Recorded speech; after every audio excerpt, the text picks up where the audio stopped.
The 30-minute million.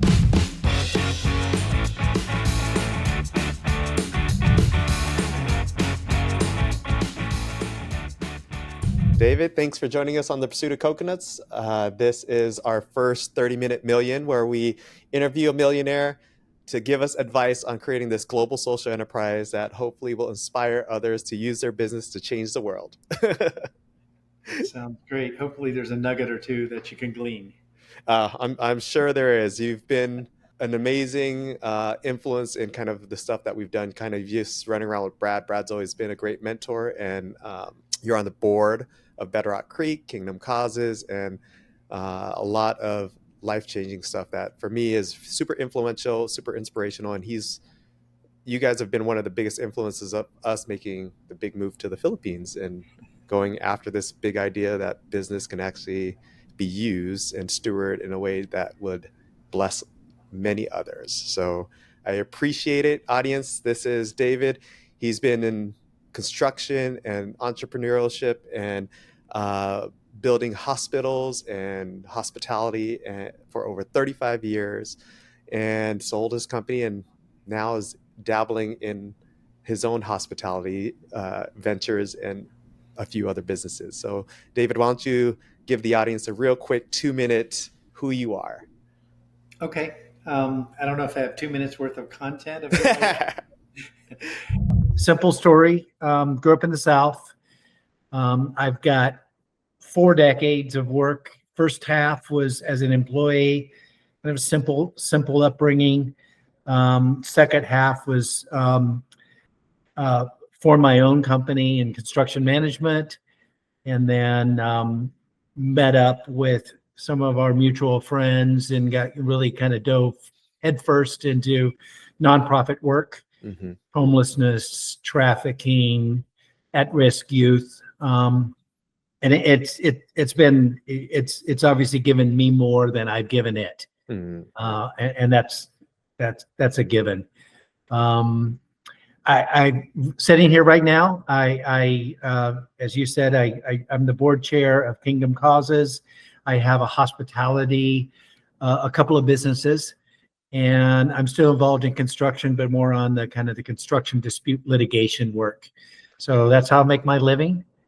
And I'm kind of in my 4th quarter. I'm 62 years old, so I see that as my 4th or maybe there's 5 quarters. I don't know. You're still young. You got a lot to do still. Exactly. I feel I'm dumb and I'm young, so it's good. Awesome. I had the pleasure of just spending a little bit of time with you and kind of hearing all your future projects. I don't feel like that's an age is going to stop I feel like you're going to be a powerhouse because with that experience and whatever you want to call it, the time that you've been in business is fun, exciting stuff because one, you have a fresh look at what you want to do with the experience of kind of what business takes of a person, requires of leadership, requires of just the little details. So I think that's going to be a superpower in your next phase. So that's exciting to see. So this is going to be a great challenge for you, David, because as a fee for service, we are not only working locally with farmers and trying to figure out food insecurity for the nation, but also kind of the food industry in itself has gone to a lot of synthetics and making it very unhealthy. So that's just a little part of it. But most of it is just the farmers here are not getting the benefit. A lot of farmers don't, kind of globally. I say that's the one business that they're supposed to pay retail costs on equipment, on all their raw goods to make their business happen, but yet sell at a wholesale price. So they have to buy their tractors, their hoses, and then they have to sell at a wholesale price, and it's subsidized in some areas. Well, over here, it is a very tough. A lot of people are moving out of the agricultural industry here. There's not been a lot of advancements. So we've gotten into the agricultural world to kind of learn a lot of the stuff, kind of walk alongside them. So we're doing the R&D as far as walking alongside, but now we're turning it into products. So we're seeing the goods that they've gotten. We've kind of done the asset-based community development and assess like this is what the community values. Let's see what the global market values. Found these commodities that are just like, wow, there's a huge global market for this. It's just eaten up by profits on the sales side, the supply chain side, and the supply chain kind of suffers from that. And you see that in a lot of big industries for commodities and turned into goods. And so we're trying to bridge that gap. So now we've got things being made from the commodities here going into a global market, which is where the name of the company is Isla Eden. And we're taking coconut oils, turning it into really high-end soaps. We've got chocolate and cacao. Those are the three main crops that we're working with over here, but there's a bunch of other stuff that we've kind of uncovered. But we needed that one singular hero product first to kind of test the market. So we have a Castile bar soap and Castile liquid soap that we're going to be using, and we're going to go to market. So the challenge for you is ask me all the questions you need to ask about Isla Eden in a short time. I'll give you as much information as I can. And then whatever you advise me in the next 30 days, I'm actually going to document and record and execute everything. And we're going to see how many of these episodes that we build upon to make our first $1 million. Okay. Okay.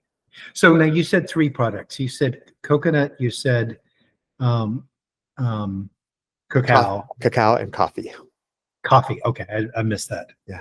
But you're not doing anything with you're only working with coconut right now. We are only working with the coconut farmers and processors at the moment, and we only are 2 degrees separated from the coffee and cacao. So we're working with people who can either supply or gather supply, or they're working with it. And one of them is Dollar Rich, and they're selling it in Japan already.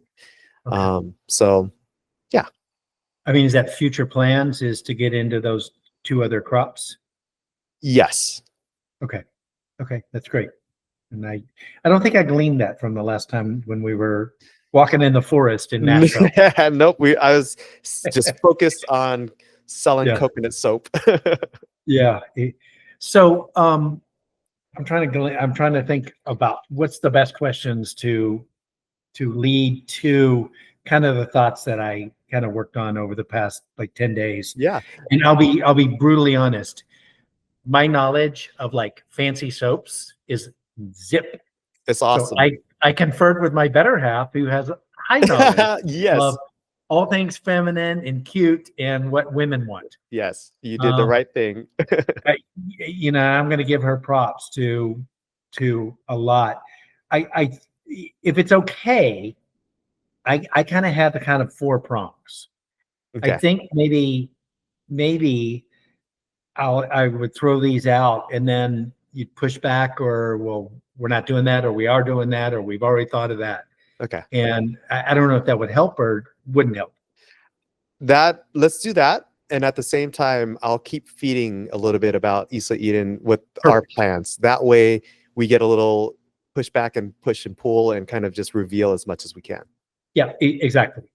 So with that, in the little bit of kind of involvement I've had with friends, mission in Africa, actually in Kentucky, where our first hotel is, and a couple of other locales, is the challenge that I saw in growing and I'm going to use all the wrong words, but I'm going to just use the words I've been using, the Aboriginal or the compassion type of products is, and again, those are probably wrong words. I see how you're reacting, but no, it's those are the right words. I'm just trying to put it. It'd be great to get away from it, right? Yes. And it's not just compassion, or it's not Aboriginal, but with that,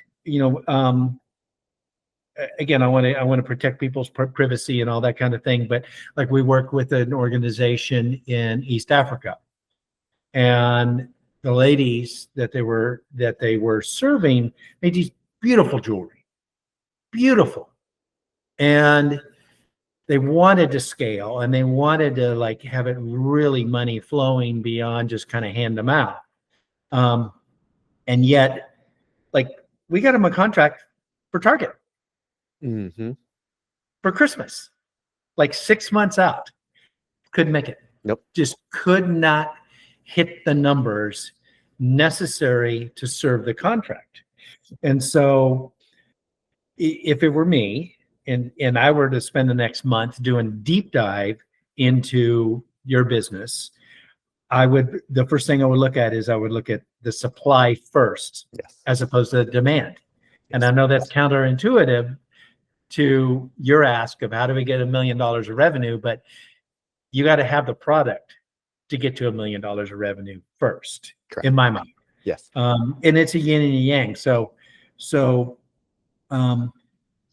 focus on quality first, beyond just pure growth. Like, if it's 5 bricks of soap that you're making, they got to be the 5 best bricks of soap that you can possibly make. Correct. Because quality, people remember quality more than anything else. Mm-hmm. I think that I would create brutal detail in the bottom half of my financials, on the bottom half of my P&L. In other words, the expense component, including all of the bells and whistles and the G&A and all of that. Just pour through that. And how do you streamline? How do you get to a place where if somebody comes to you and says, yeah, I want $1 million to sell to Target in 3 months, that you can say yes or no. Mm-hmm. Or you can say, I can give you $200,000 worth, or I can give you $400,000 worth. Yeah. But in the next year, I can give you $600,000 worth. But you can answer those questions. And even with all of that, I would add a lot of contingencies. Like I would address every possible biblical plague, that can affect your supply. Weather, disease, disloyalty, limitations on the availability of the land. In other words, limitations on how much product you can actually get. Competition, maybe even backyard competition. Yeah. Somebody undercutting you, if you're, and I don't pretend to know the numbers at all. Supply chain issues. Yes. Like packaging coming to you from wherever you're getting it, China or Vietnam or wherever you're getting packaging materials. And then shipping to your customers. What are those supply chain issues? Tariff impacts, what are we doing to you? What's our president doing to you? Yep. With tariffs, it's all of those. So if I were to spend a month, I would have the hyper detailed bottom half of the financials. Yes. So to me, that's kind of like, that's one of a 4-prong approach. Okay. So I don't know if you want to stop and so let me probe on some of that. The good news is I think I can get through a lot of that pretty quickly because we have spent a really good amount of time on a lot of that. So in short, coconut supplies and coconut availability is such a high supply here, but which causes low demand, which is why it's so cheap here. So it makes sense to export it. The biggest challenge that we have is supply chain processing and delivery, just because we are a smaller island and we do depend on our shipment going through China first to get to the US.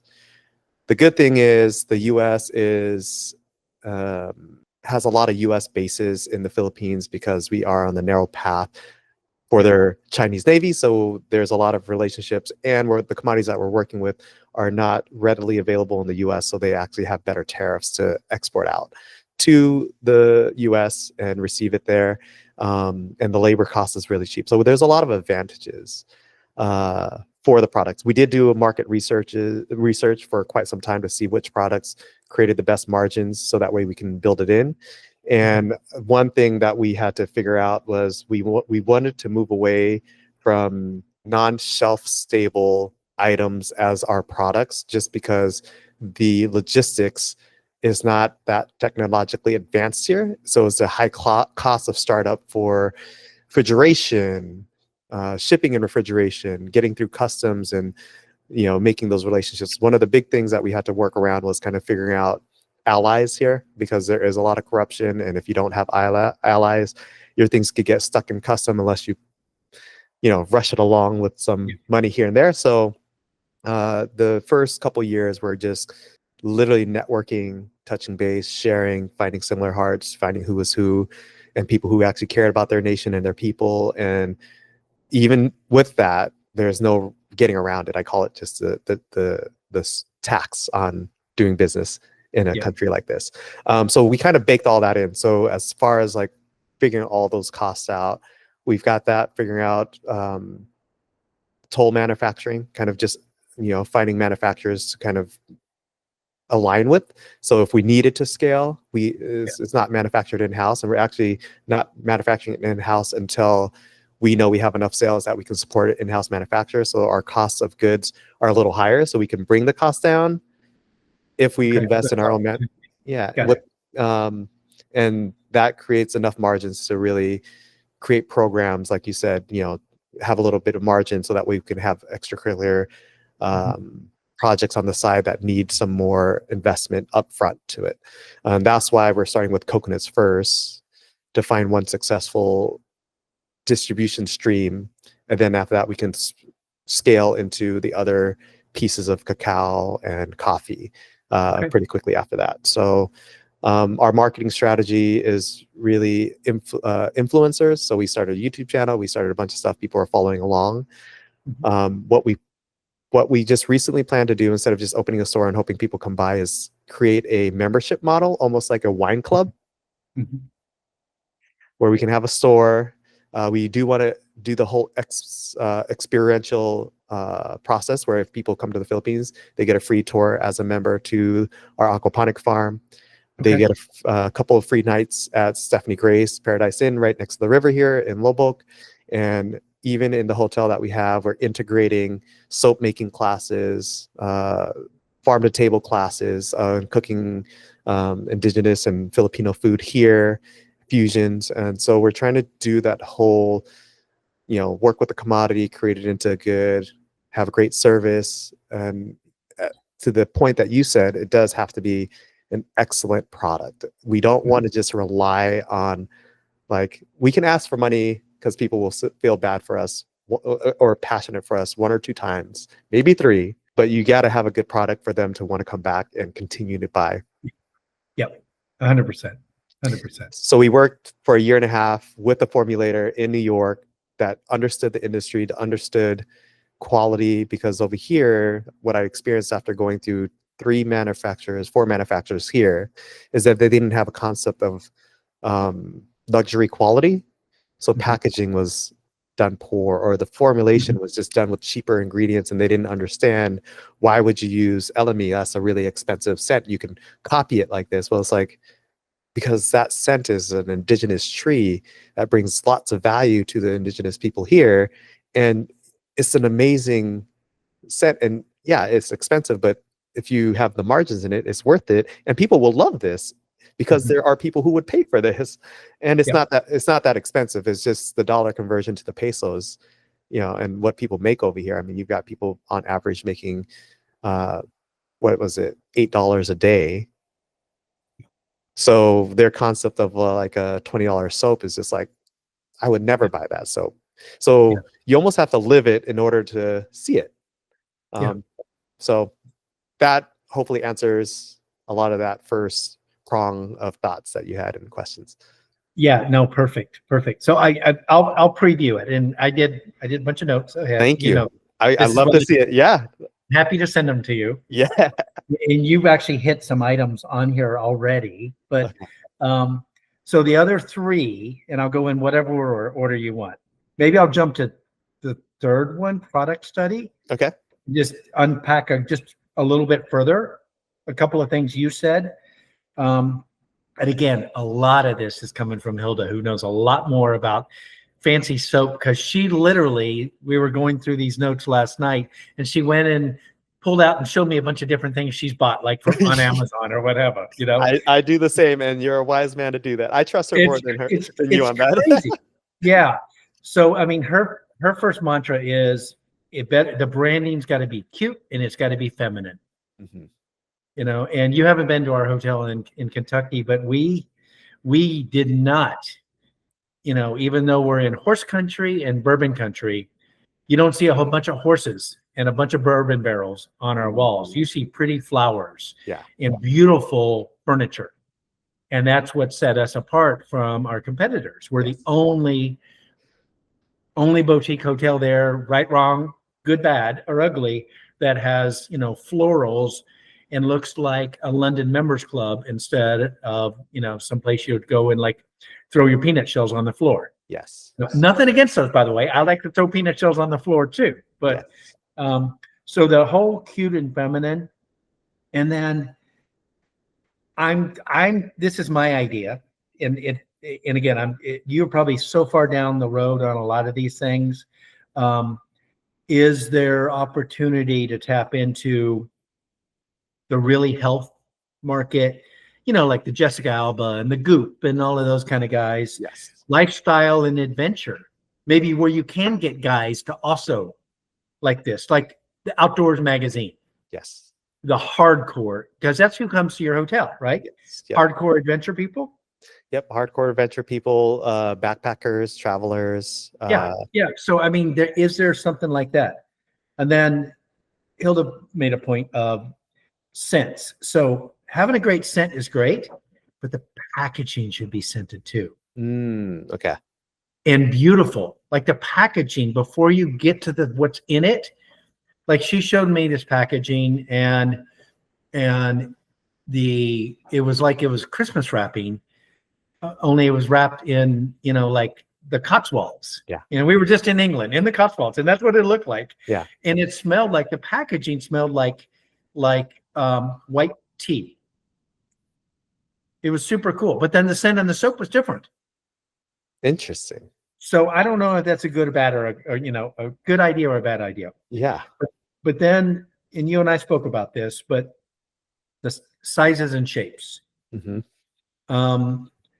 There's like, if you were to sell to us, we would not buy a big block, because the only place we can sell the block in would be in our gift shop. Yep. The only way that we could buy for the hotel, and we would buy this, by the way, I'm throwing this out to you, is if you were to make these cute little, so our hotel is called Elwood, and it's about a horse. Okay.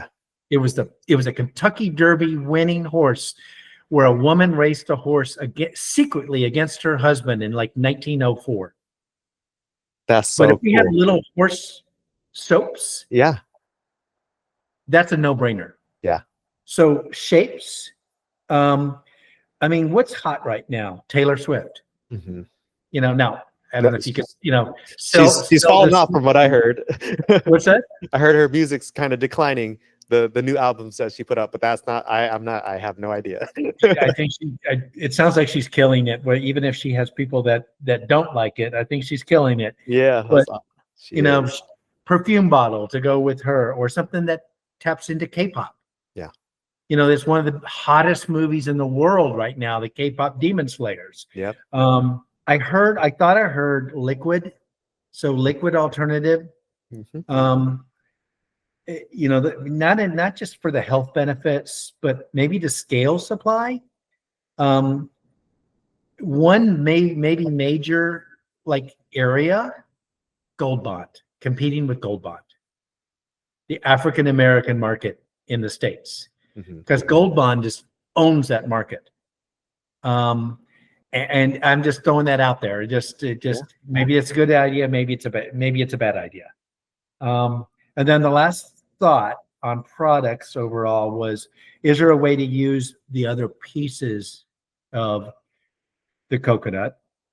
And is there any interest in adding other ingredients? Like, for instance, oatmeal, make a scrubby soap, and again, to scale the actual, although it sounds like coconuts are so abundant, that's not an issue of scaling coconuts. Yeah, not a problem scaling coconuts. And from what I hear in that kind of vein of thought, and that fork is product and branding. Yeah.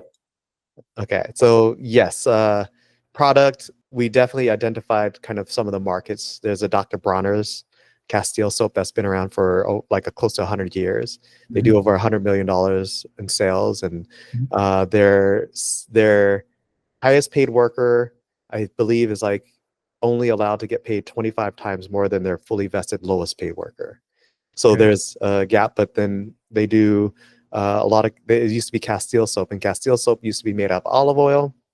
Olive oil market price went up so much that they replaced it with coconut oils, and so they didn't market that for a while. Then I think they're getting called out for that. So now they're taking it and not calling it Castile soap anymore. They're calling it like magic soap. They're branding it differently now. Mhm. So coconut soap definitely is mixed in with other ingredients, and we definitely people, planet, and prosperity is our mantra. So the waste of the products definitely need to have a recycled or reusable or repurpose. So the shell of it turns into charcoal. So Okay. that can be used for fuel, but that's also activated charcoal, which you see in medicine, pills, and what you see in a lot of beauty care, activated Yeah. charcoal. So we can use that. There is Mhm. the coconut water, which is coconut water is very expensive. The older ones use it for a different purpose, but that's another part. The coconut meat can be used for like livestock feed. So we've kind of got that over here where they already have a system of that already, because they're trying to use every part of the coconut to make sure that is uh, they're squeezing as much money out of the coconut as possible. As far as branding, we do agree that it has to be branded well, packaging, different shape, stamped really well. Packaging is something that Cheryl has kind of led with. So I did like what you did and stepped back and Yeah. said, I cannot have my fingerprints on this because I would make this look so brutalist style, like just basic. So for Yeah. her, it is more of like a boho romance. So there's Okay. colors, there's packaging, even the package feel, making sure that it's not coated so that way it can be recycled. So that's been thoroughly thought through of making sure that we stay true to our ethos, but also um, just the feminine vibes of kind of the plants and the flowing waters. And we definitely made sure that on our commercial that we made that there was just a lot of imagery and like a lot of hands by female like kids or females and not a lot of men. So Mhm. we kind of made sure that that was our target audience. As far as target audience, I'm looking at it right now, is social justice people where they just want things to be done properly. So better business, transparency.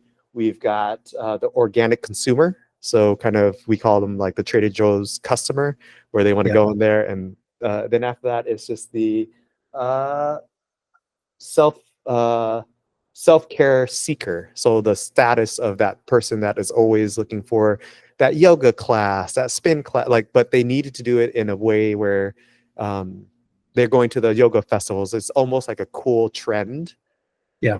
to be a part of this like healthy environment. Yeah. So those are kind of our targeted markets and how we communicate. And a part of that marketing is we are teaming up with influencers. So every month, a new influencer will drop a new scent and a purpose for the soap. So they would be able to tell the story, and then that influencer's audience would kind of get crossbred with our audience for the story. And so every month we're going to be, let's say every quarter, because every month is ambitious, but we'll, Yeah. because it's a 4 to 5 month process of sampling, scent, Okay. developing, creating, all that stuff. So that's the direction that we're immediately going into, and we're hoping to launch by November for November, December uh, club package to arrive. So that's Okay. going to be a soap, hopefully a chocolate bar. We're still in the works of that. Um, a Christmas ornament made of this beautiful capiz, which is like a shell found in the ocean that is very popular here, and a woven basket, handmade woven basket from the people Cool. here. And then we'll drop a new package every quarter, depending on the membership level, depends on what you get in the package. But you always get a soap, both either a liquid, a bar soap, or depending on the package, scented soap. and then you have first access release to all the scented soap from the influencers. Okay. So all these benefits, plus you get to come to this cool hotel and cool farm. Yeah, no, for sure. I mean, the whole experiential travel is huge. Yeah. Yeah, we're just barely tapping it. I think I saw something in AHLA of like it's going to get to like, I don't know, some $2.4 trillion Yeah. of travel. I mean, that's nuts. Yep. That's like a 20x of what it is right now. Yep. But people who, go from LA to Cabo, they want to see locals and how they live and what they're doing and this, that, and the other. So I It's a get that. huge part. There's an app, I forget what it's called, but even like Carrie looks into it when she travels, like, and it's literally you hire just a local person on the app to spend time with you to show you the local stuff. Yeah, it is a huge thing. I mean, people want experience. We just had our quarterly meeting with the tourism folks in Lexington, and we actually hosted it at our hotel this Nice. quarter. And the speakers their business was to create, custom, bespoken experiences, obviously you need money for that. Yeah. To travel like that. You're not staying, with your Hyatt points or whatever. Yes. But people are spending money that way. Yeah. So, well, very cool. So you hit on a bunch of things, both on market study and sales plan. But before I move from product study, I have one question. Yes. And that is what are your differentiators and how are you communicating them? Yes. So our differentiator is that we go to the source of the commodity, work with the farmers for the highest quality commodity for our product. So we're not just buying a bunch of ingredients and throwing it in there, but we actually at the source. So we have the freshest, best virgin coconut oil that goes into our soap. Okay. And same thing And with you're the cacao. saying that somewhere? We do communicate that straight from the source, working with the hands with the farmers, like hand in hand. So it's almost, we say farm to product is our whole differentiator. Okay. And I guess the question people will have is when you're actually manufacturing that, how do what is that, and what is the effect of that? How is it best? And how is it best for, some lady in Iowa? It's like a single origin coffee. Like, does that coffee taste better than other coffees? Probably not. It's probably just a way that people have a flavor profile and what they like.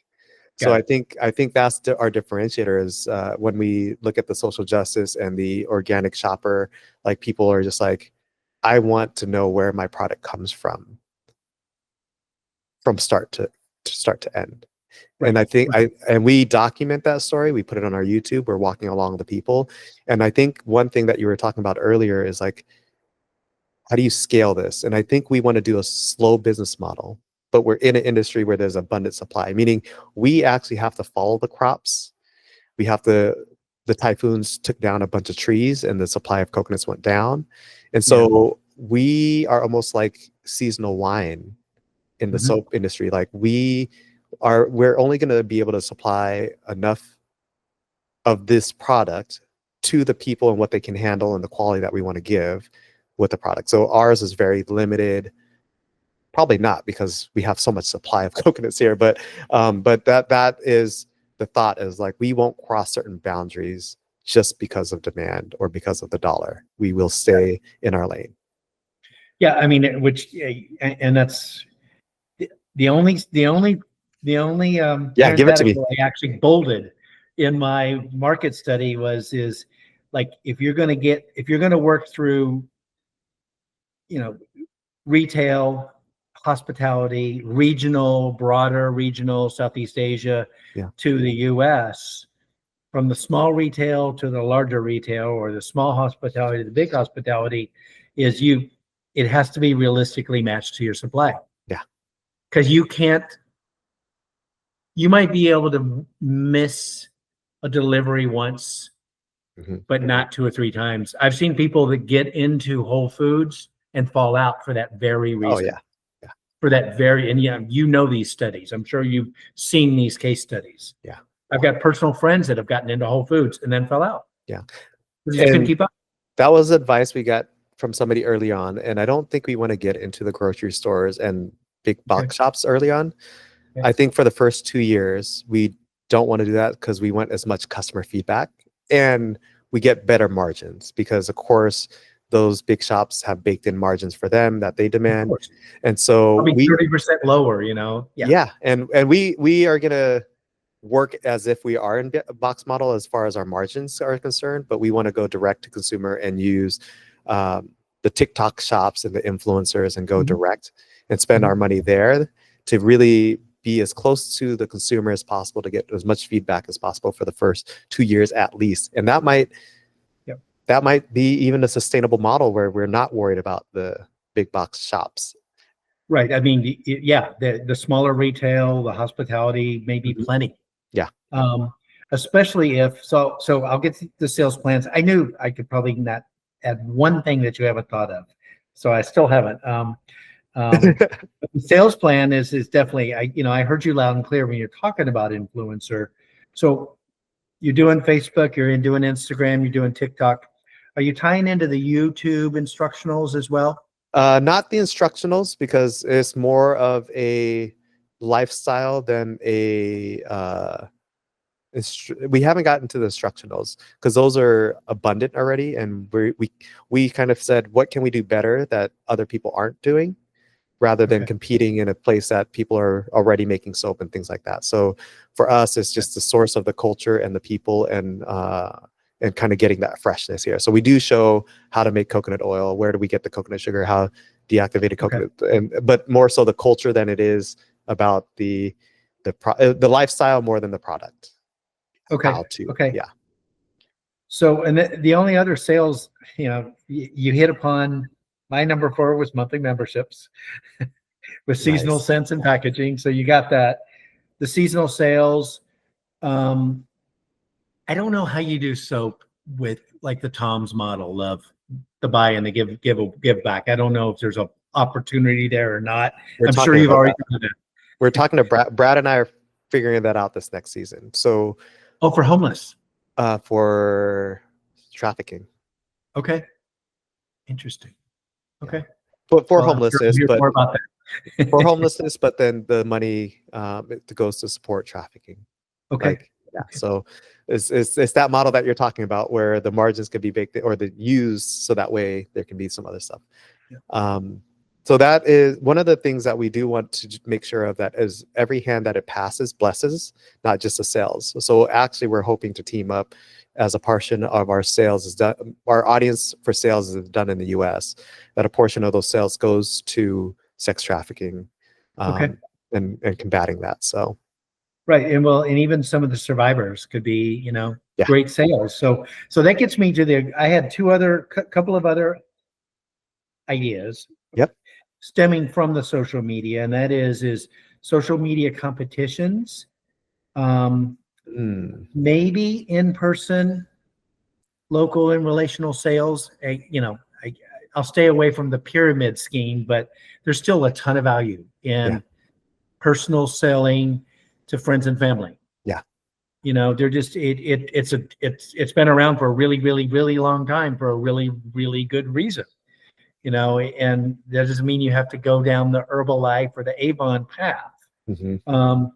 But and then the other two areas potentially would be campus sales, higher ed, Mm, on higher ed campuses, like college girls yeah. basically.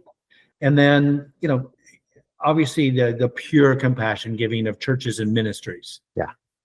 But that's it. That taps me out. I'm telling you. That's awesome. No, those are all awesome. I think those the campus stuff, we were talking about how there's a lot of universities that have volunteer groups, and so we wanted to do a competition on like how do you help us market the soap as a social enterprise, and then whoever Yeah. wins kind of Yeah. so Brad has access to a few people, so we've been talking about that as a plug-in to a portion of the funds going to trafficking. So those are actually some of the creative thoughts that I don't feel like at this moment I can expand on, I have to probably get those volunteers or get other people to do it, just because we're still driving Yeah. one lane of sales to see if it works. But I love those ideas, and I can't wait to execute on them when we have the right hands on board and manpower. Yeah. I mean, you can't do everything all at once. That's, Yeah, obviously. yeah, but those are awesome ideas. Okay. I mean, that's literally all I got. Okay, awesome. So we have the influencers, we have kind of you like the idea of the membership model, like the wine club. Love it. Okay. It's you got to tie into, at least in the United States, and we saw this. We spent 10 days in the countryside in England, and the ladies there are just like the ladies in LA. They want to buy quality, but they want to feel like they're doing something good, but they want to be cool. Yeah. And it's got to, but it has to be sexy and pretty and all of that stuff. Yeah. So in my mind, I think that's your number one customer, I think. I believe so too. I don't know of many guys who go out there and just go, they go look for a bar soap that's going to clean, that's packaged well, and they just buy it. But there are some. Having said that, I mean, I think if you did something where, like the adventure, Yeah. but it had, I don't know, if it was something that actually works. Yeah, we have a few things in the mix. So we have a dry shampoo bar, which is great for campers and people who travel because they can't carry liquid in their bags. Yep. So we've got some stuff in the mix, but those are like phase 2, 3. Like the hospitality is actually a local phase that we're going to roll into 2026. Here's the challenge for you. Now that you know all that, give me your best, David, advice for the next 30 days that I should be near, and you're good at this, so I'm not going to, let you waver from anything, but give me the most focused advice that I would need to execute in the next 30 days. And I will document and do my best to execute it to the highest possible execution quality that I can. I'm going to take notes on this. Yeah, honestly, that's a tough one, because I guess I kind of thought that a lot of this stuff still needed to be kind of flushed out. Yeah. I think the challenge back to you would be, what would be your top 2 or 3,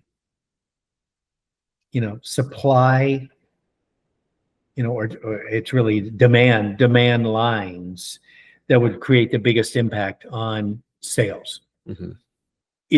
Can you do seasonal sales? Do you have enough time to really make an impact? In basically, you'd have to turn things around here in like 6 weeks. Mm-hmm. Because we're on the first week of October. Mm-hmm. So I love the memberships, and I do love the seasonal sales, but obviously seasonal sales are seasonal. I personally think that if I were to push on the gas, I would go into and maybe it's just because I have some understanding it, and that would be on the bespoke and hospitality. All right. I'll give you the memberships. I think because we had the momentum on that is the things that I heard, like that you do see as a great opportunity is memberships, seasonal sales. I think memberships is set up. Like, I think that's one thing that we're going to aim for. Yeah. Then when you said the 3 supply demand lines, I think it would be memberships would probably be the compassion first, like do all the cold calls, the warm calls, the hot leads, get as many of those into the membership as possible. Yeah. The seasonal sales at this point is probably not a 30-day. I can execute on getting it started in the next 30 days. But manufacturing on something like that, curing of soap and all that stuff takes time. I probably can do a liquid soap a lot faster. But a bar soap will take some time, especially waiting for packaging. So that was kind of my influencer model, where I'm having a new scent coming out every month or season. And that I have to be 3 months ahead of time. Yeah, it might be spring. Yeah. It might be a spring product, might be your best effort, But and just I should be talking about it now. 100%. Okay. Yeah. Okay. And then the bespoke and hospitality, I felt like that was second phase, but if you say push on it, I could do that.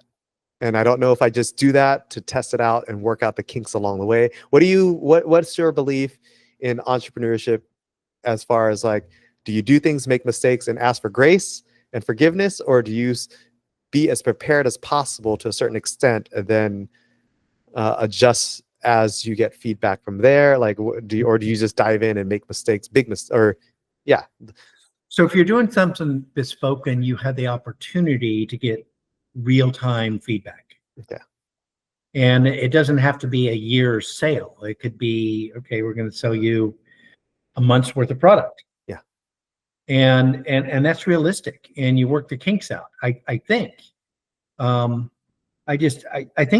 I think the bespoken is you get to a point to where it's almost like the memberships where you can kind of count on, obviously hospitality is cyclical too in yeah, most markets, but you just kind of match up to those markets too. yeah, um and I hear you don't want to go to the really big box, but I think there's ways to kind of push into those areas. hmm, I agree, the memberships, but even the seasonal sales can tap onto the compassion hmm, too. You know, if it's not Christmas, maybe it's Easter. yeah, Um, if you're following, faith-based compassion selling. yeah, But the monthly memberships to me is, I think you tie into, again, that 25 to, that 30 something woman, hmm, who has the funds, yeah. to pay top dollar for some cool, smelly, pretty, pretty packaged soap. Yeah, I think we said adult females and all the way up to like 60 was our kind of target group. Um, Even older. I yeah, mean, my mother, she's in memory care now though, but she became kind of a hoarder because she bought so much stuff on Amazon, mm, and who knows how much soap she bought, yeah, and things like that, yeah, um, and if it's super high quality and you tap into the health and and the fact that it's freshest and bestest, yeah, then there's still opportunity, right? yeah, yeah. So I definitely will push in the membership. I'm going to start to look at, I'll calendar out the seasons in which we want to hit. Yeah. I'll see how we can lean into that as a part of a membership benefit. So we have a high end product line, New York based, Hmm, and people absolutely they want to buy it. hmm. We always know when they're going to steal it because they ask to buy it, and we say we're not selling it, and so then suddenly, so they end up buying it anyways. Yeah, You know, yeah, and we can't keep it. yeah, So I'm telling you, it is a massive market, with all the travel and all that kind of thing, and I think it speaks to almost the same people that I think it could lead to monthly memberships too, hmm, because people say, "Oh, I love this product. Where can I get it?" yeah, We get an ask every single day about our bathroom products. yeah, I kid you not. yeah, And they're super high end, but they're kind of standard, New York based. yeah, But there's only a handful of hotels that carry them. yeah. So if I had to condense that all into 30 days, is there strategic executable numbers where we can say like, Poland, I want you to call 800 people or contact through social media, like and get like challenge me in this 30-day challenge, this 30-minute million in the next 30 Well, days. I will. so your memberships is easy. That is I think, but I think it's both sides. I think so. If you want some numbers, and I don't know what the right numbers are, you're going to have to come up with those numbers. You have to have so many people selling. Yep. You have to have so many outreaches, Yep. right? And then you have to have so many closings. Okay. And I actually love the idea of the of the competition, because then you're going to tap into the fun of like what Mr. Beast has done. Hmm. Now, he's insane, by the way, and he's getting sued and stuff like that too. But the competitions is put the guy on the map, right? Yeah. It's insanity. Yeah. Complete insanity. So the competitions are super cool, but you're still tapping in the same place. But on the bespoke hospitality, I would do the same thing. I would do, how many sellers can you have reaching out? It really is sales metrics, Hmm. just Joe Schmo sales metrics. Output equals input Yeah. with on some ratio, right? So here is the bottleneck and or challenge for that. I want to say a problem because think of problems in that manner, but I probably am the key person of sales right now, and Yeah. I'm driving the ship at the same time. You got to replicate you. Replicate me. I do have somebody else that probably has worked with us here for some time and can talk about it, but I don't think they're trained in sales. I've done sales for 20 years. Yeah. And so, And you know how to do it, obviously. yeah, so I can now, do I focus on sales and training at the same time, like bring somebody along with me to replicate that in 2 weeks, You got allow to them? train the trainer. You Yeah. have to train the trainer. So the only way you're going to be able to hit numbers, I think, is start to build a pyramid of sales. Okay. How else are you going to do it, right? Yep. And if you're at the top of that pyramid and trying to do everything else, Yeah. including have, daddy daughter dates and stuff, you you gotta get a point to where you have 2 or 3 folks that live and breathe it regionally to start.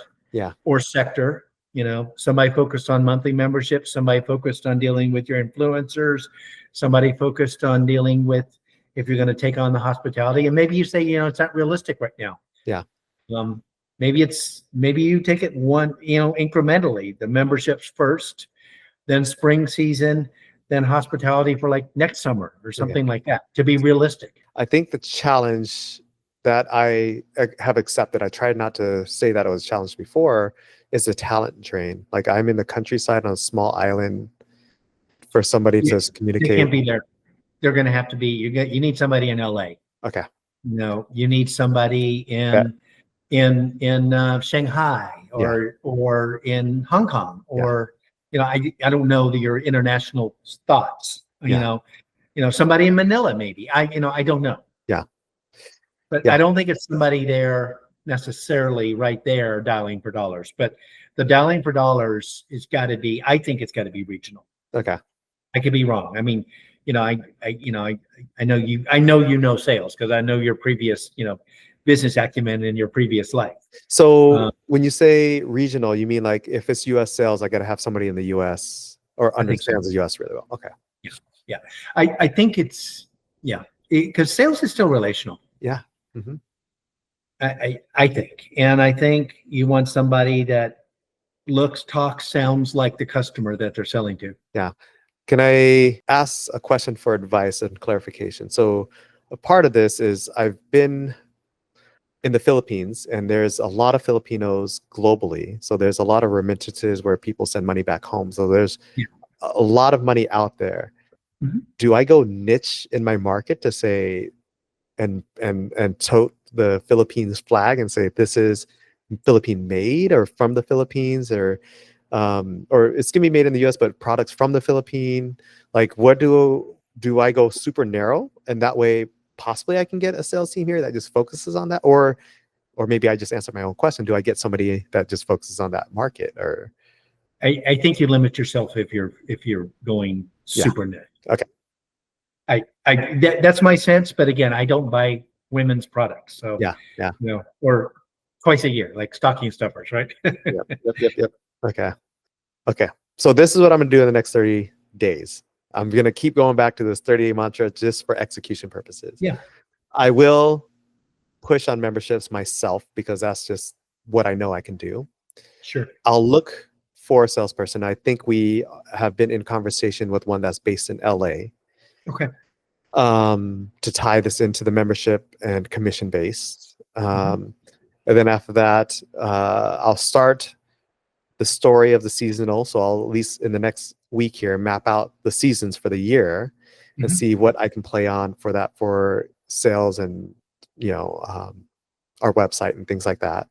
The bespoke and hospitality, there's two specific hotels that I will contact here, smaller ones, so I think I can handle them. But I'll at least get to know the process of developing a scent with them, packaging for them, Yeah. and each one is going to be different and customized. So it's like, how do Yeah. I go through that process? Those are the three sales areas that I'll focus on, and then I'll focus on when it says pyramid of sales. It's not really pyramid, but like how do reward system for the sales. I'm only talking about pyramid and just the classic, um, going back to Exodus. Ah, You know, yeah, you need to manage two or three people, and then those two or three people need to manage two or three people each. yeah. So I'm not talking pyramid like, again, back to Herbalife or Okay, yeah, something. yeah, yeah. Okay, I'm talking pyramid in terms of you need a couple of sales leads, okay, and they may not end up being the sales leads over yeah, time. okay, You may get a high flyer from Procter and Gamble. The completely professionalized sales, right? yeah, yeah. Um, One other thought on the bespoken. I'm just throwing this out there. I think it's more work, but I think you'll have more sales if you focus on independent boutique hotels. Yes, I do agree with that. Cause otherwise you're fighting behemoths of standards if you try and sell to Marriott or to Hilton or what have you. Yeah. But there's an organization called BLA, Boutique Lodging Association, and just tapping into someone like that, and selling to them. I mean, probably fairly inexpensively. You get some probably really quick exposure because Hmm. it's still small enough. The independent world in hotels is very small. Yeah. Every time you get bigger, a brand buys you.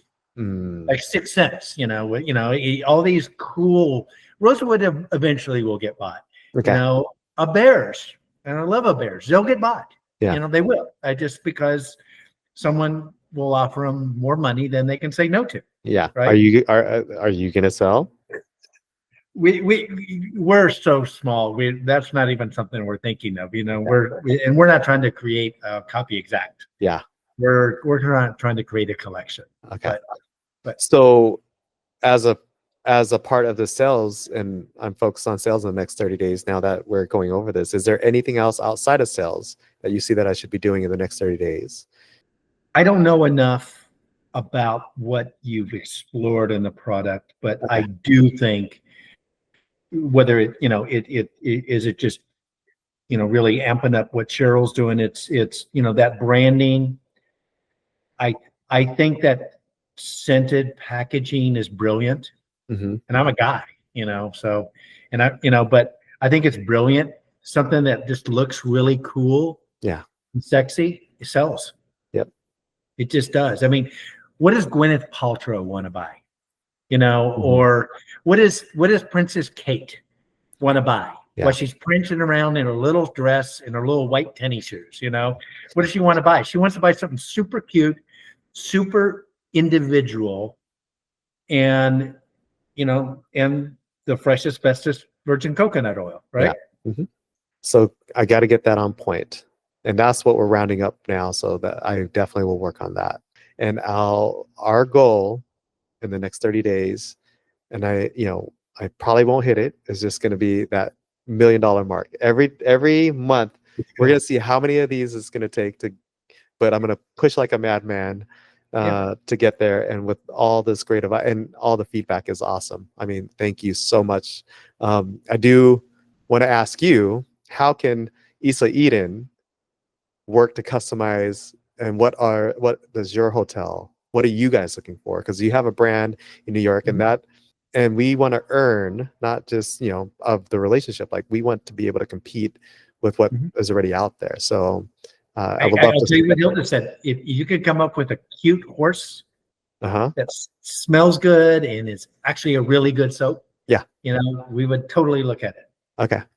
How So about if the soap is shaped as a horse, or if it has a horse stamp on it? shaped. Shaped. Okay. It's the shapes that again, I'm taking it from, the horse's mouth, Yep. but but the shapes I think are just they're now I don't know if they're I don't know if they're more expensive to do to make the molds or what have you. I again I know nothing about making soap. Yeah, that would be probably more of a melt and pour soap, or you can take a cold, because we do the cold process soap. I really feel like there's an opportunity there. Again, it just you can only talk about what your perspective is, right? But Yeah. um, and the experiential, sounds to me people are just they just want to do it. They don't want to just go to whatever Abercrombie and Kent tells them to go to, Yeah. in their brochure. Yeah.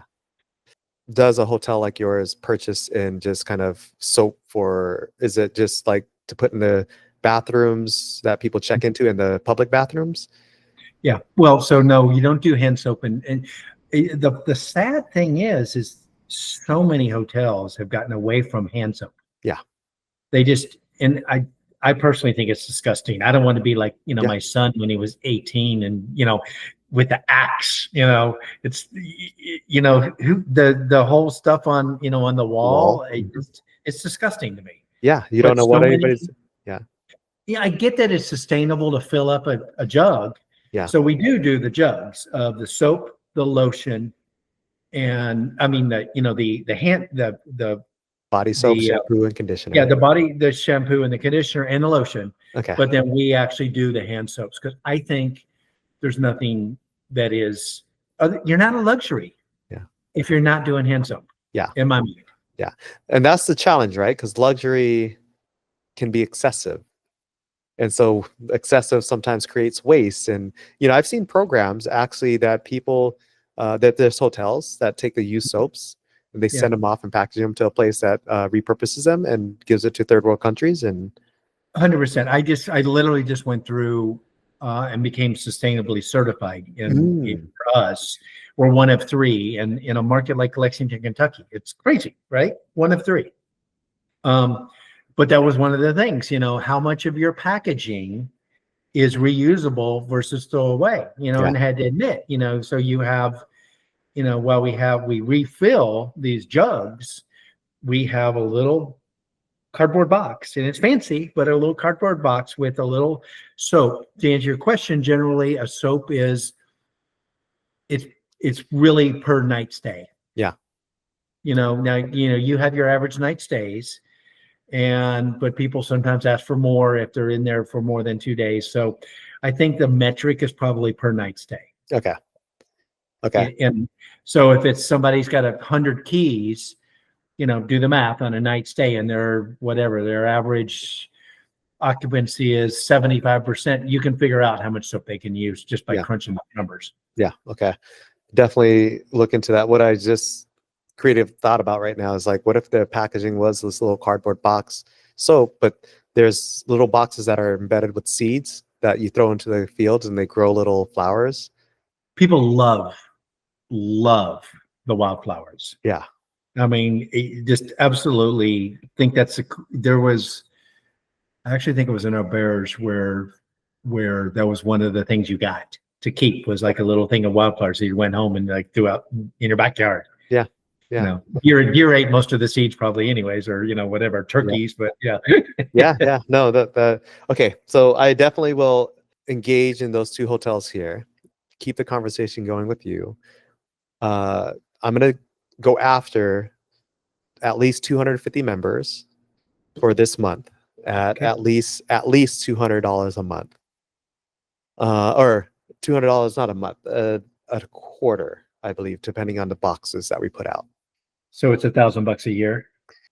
800 or 250. That's just 250 a quarter. Okay, right? 250 a quarter. Okay, yeah. So $1,000 a year, but I will have different tiers. So maybe some packages will have less, some packages will have more. Will you work your seasonal into the memberships?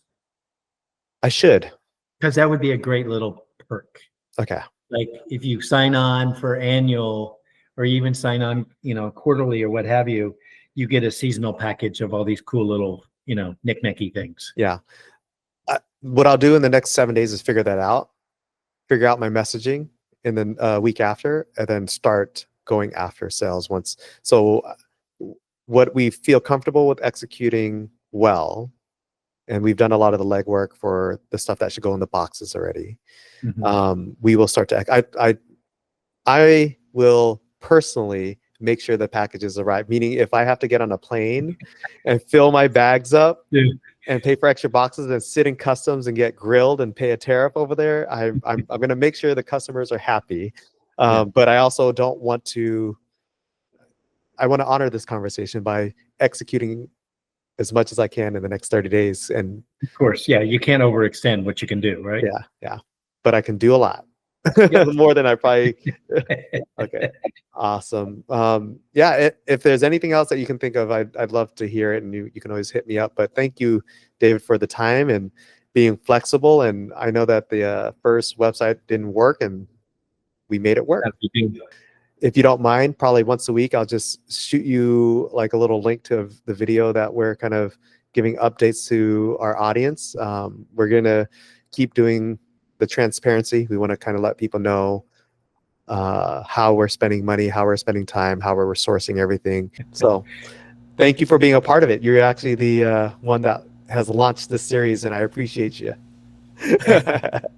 Again, my pleasure. All right, Dave. I'm looking forward to seeing you grow, man. Yeah, thank you. I appreciate it. We'll be in touch, and safe travels back to Kentucky. Thank you. All right, Dave. Thank you, sir. Appreciate you, man. I'll talk to you soon. Okay.